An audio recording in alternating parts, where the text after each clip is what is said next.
नमस्कार दोस्तों, SSC coach में आपका स्वागत है। मैं छविराम सर। आज हमारा टॉपिक होगा इतिहास में मोहम्मद गौरी द्वारा भारत पर आक्रमण। मोहम्मद गौरी द्वारा भारत पर आक्रमण। गौरी गौर शासक गयासुद्दीन का छोटा भाई था। वह 1173 ईस्वी में गजनी वंश का शासक बना।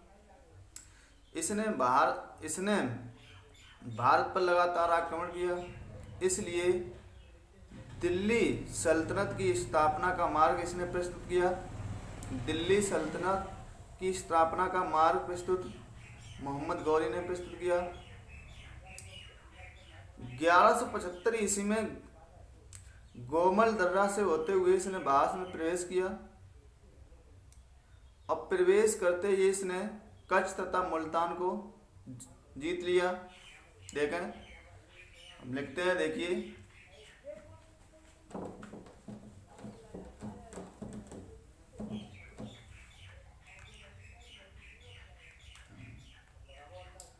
गयासुद्दीन का छोटा भाई था। गयासुद्दीन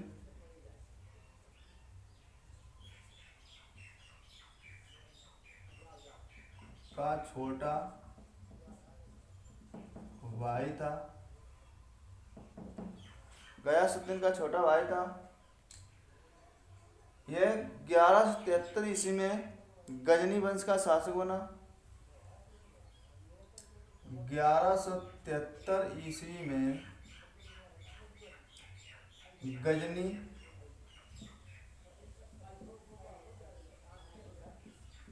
वंश का शासक बना।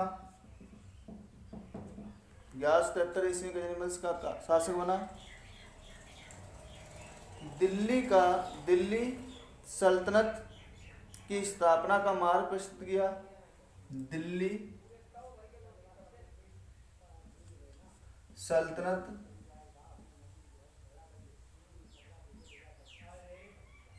की स्थापना का मार्ग प्रस्तुत किया।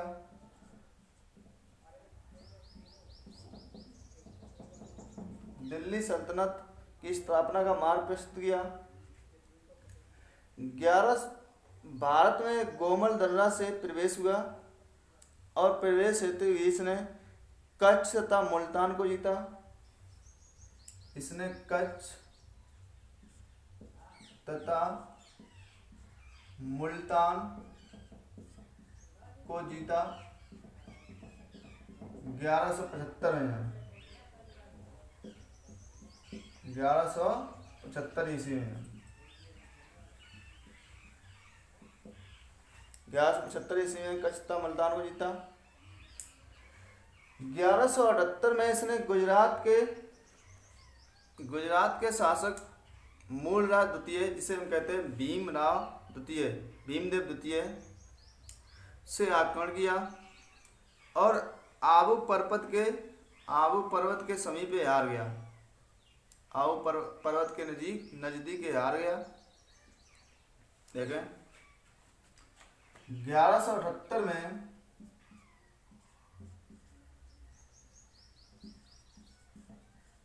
इसी में गुजरात के शासक मूलराज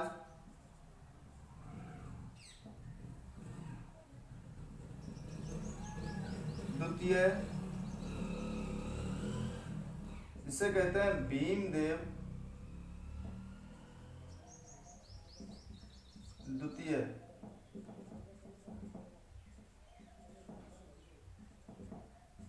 से हार गया।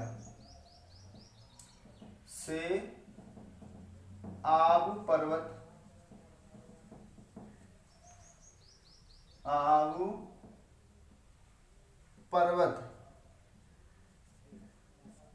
के समीप हार गया। आबू पर्वत के समीप हार गया। 1179-80 से इसने 1179-80 में पेशावर को जीता। 1179-80 ईस्वी में पेशावर को जीता। पेशावर को जीता। 1182 ईस्वी में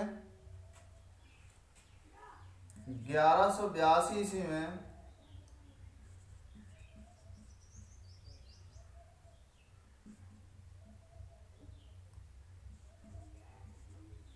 1182 ईस्वी में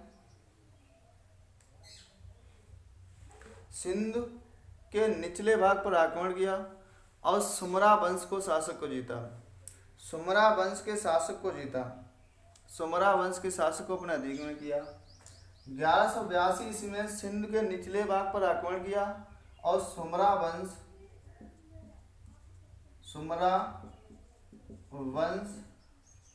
के शासक को जीता।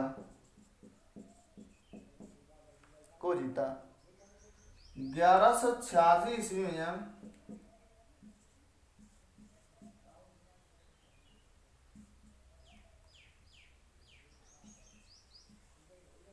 1186 ईस्वी में इसने खुसरो मलिक से लाहौर जीता। 1186 ईस्वी में खुसरो मलिक से लाहौर जीता। 1186 ईस्वी में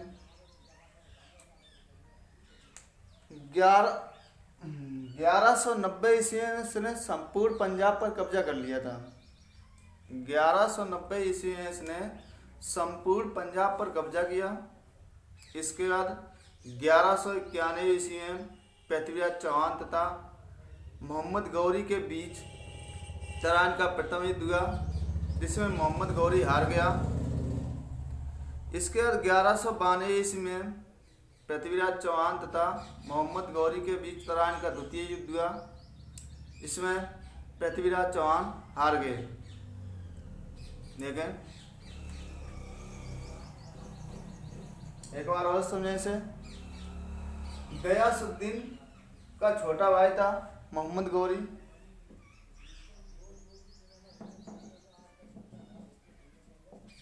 मोहम्मद गौरी 1173 ईस्वी में गजनी वंश का शासक बना।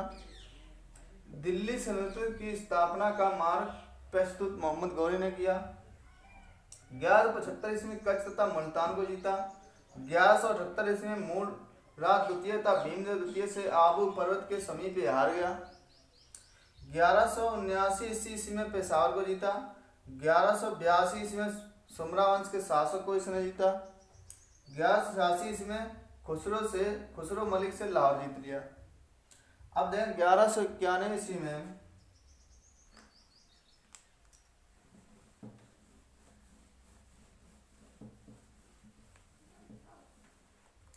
1191 ईस्वी में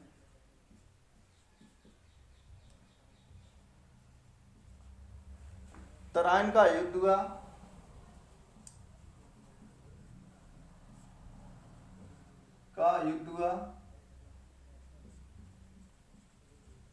किसके बीच? पृथ्वीराज चौहान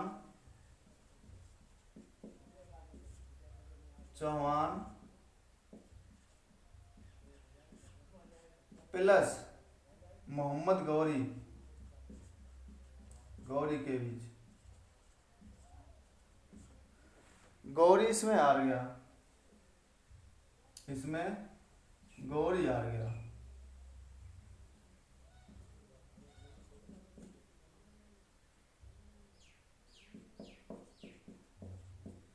गया। ठीक। 1192 ईस्वी में तराइन का द्वितीय युद्ध हुआ।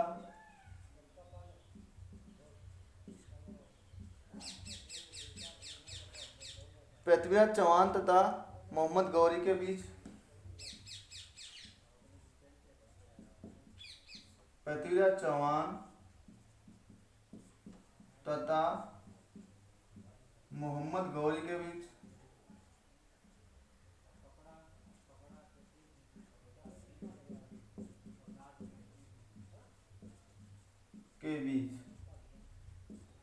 जिसमें पृथ्वीराज चौहान हार गए।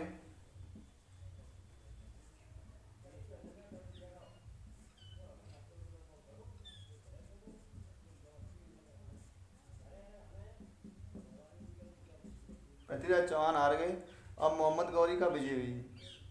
इसके 2 वर्ष बाद कन्नौज के राजा जयचंद तथा पृथ्वीराज चौहान कन्नौज के राजा जयचंद तथा मोहम्मद गौरी के बीच चंदावर का युद्ध हुआ। चंदावर के युद्ध में जयचंद हार गए और मोहम्मद गौरी विजयी हुआ। 1194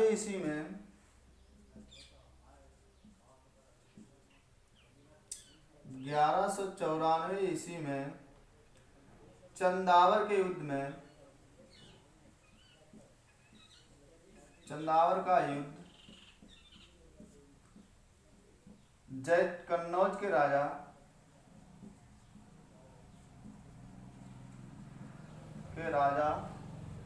जयचंद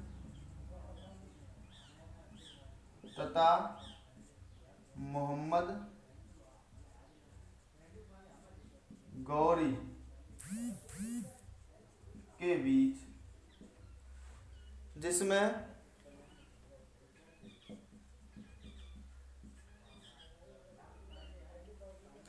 जयचंद हार गए।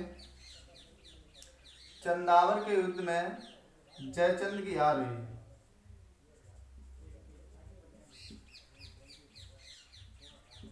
हुई।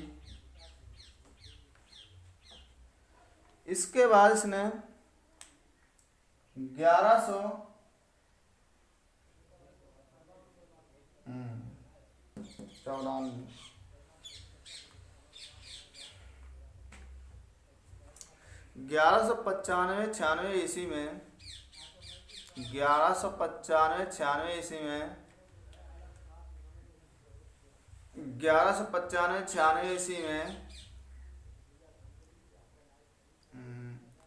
जाटों तथा राजपूतों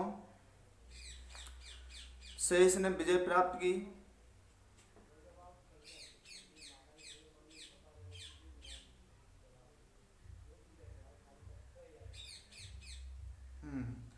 ग्यारह सौ 95-96 ईस्वी में चुनार के जाटों तथा राजपूतों को हराया। 1195-96 ईस्वी में 1195-96 ईस्वी में चुनार के जाटों तथा राजपूतों को हराया।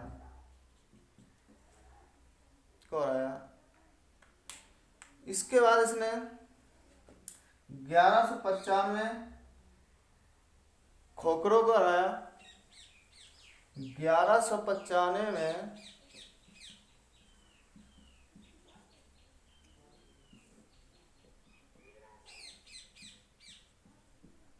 खोखरों को हराया।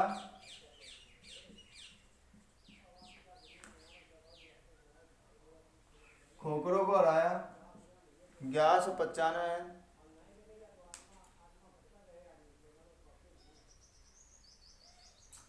इसके 1205 में 1205 ईस्वी में यहाँ पर गलत हो गया। 1205 95 नहीं होगा, 1205 ईस्वी में खोखरों को हराया। 1206 में 15 मार्च 1206 15 मार्च 1206 ईस्वी में ये सिंध के दमयक स्थान पर नमाज पढ़ रहा था। 15 मार्च 1206 ईस्वी को सिंधु के दमयक नामक स्थान पर नमाज पढ़ रहा था, तो इसकी कबीलों ने इसकी मृत्यु कर दी थी, कबीलों ने इसकी हत्या कर दी थी। अब कबीले कौन थे? अफरीदी नामक कबीले ने अफरीदी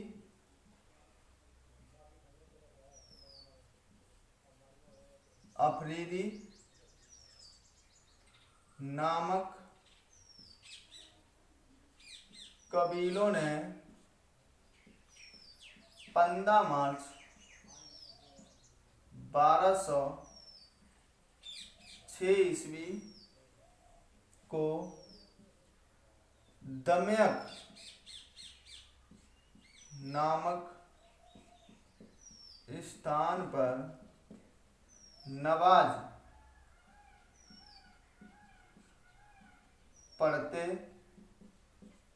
वक्त इसकी हत्या कर दी।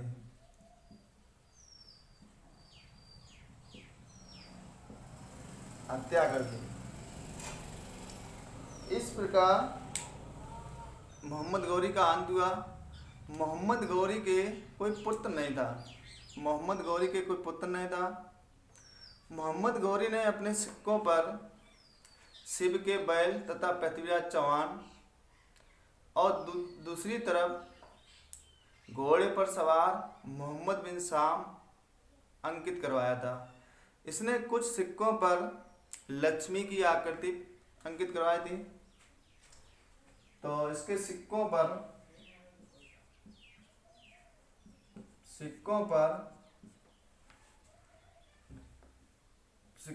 शिव का बैल तथा पृथ्वी राज चौहान,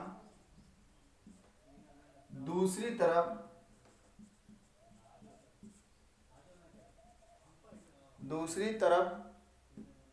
घोड़े पर सवार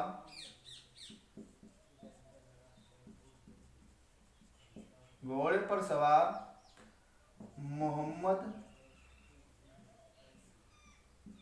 बिन शाम अंकित था। इसके कुछ सिक्कों पर लक्ष्मी की आकृति